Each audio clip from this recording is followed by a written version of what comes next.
Biggest breaking news out of Indianapolis today. Graz, what's going on there?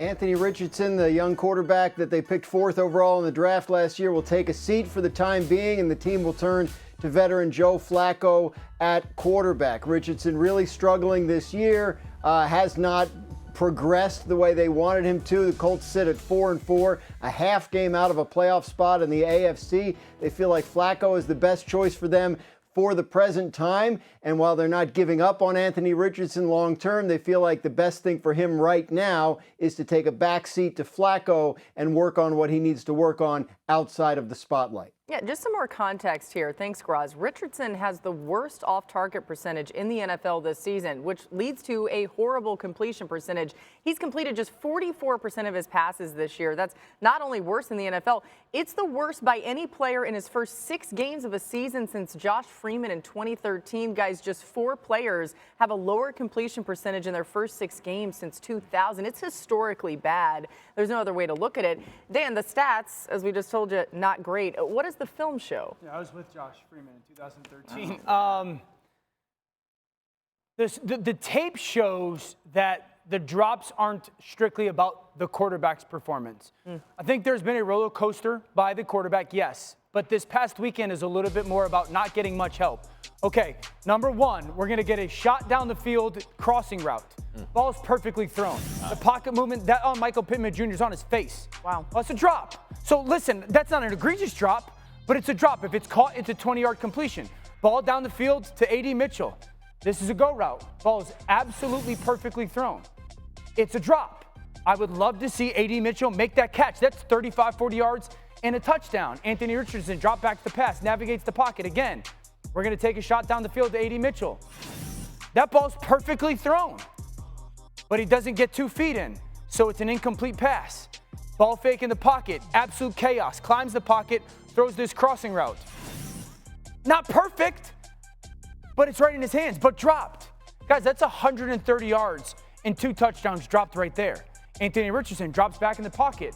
He takes his shot up the field to A.D. Mitchell.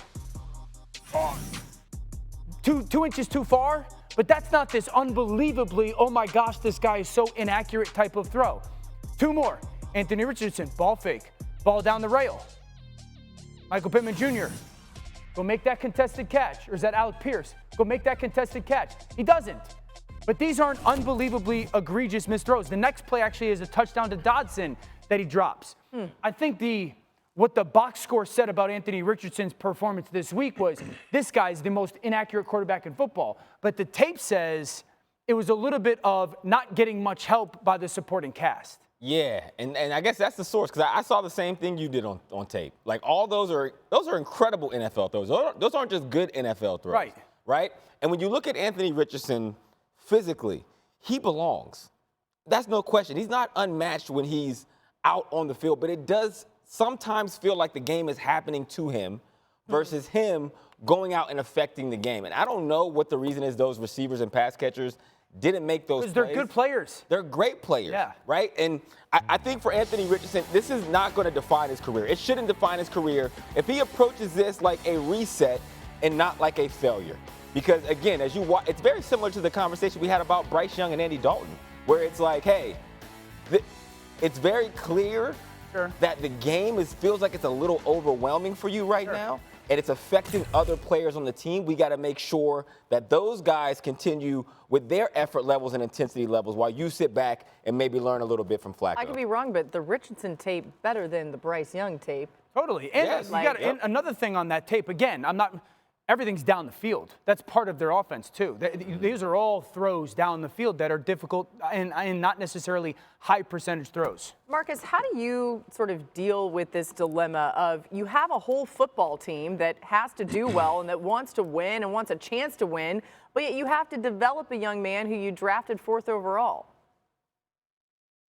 Yeah, it's trying to weigh both. And from an organizational standpoint of knowing that your franchise quarterback who you drafted is your future, but also, like you said, Boogie, the responsibility to the other 52 guys on that roster to win, especially if you feel like you have a better option right now in the locker room. And to be honest with you, Joe Flacco is the one that makes this difficult because he's played so well.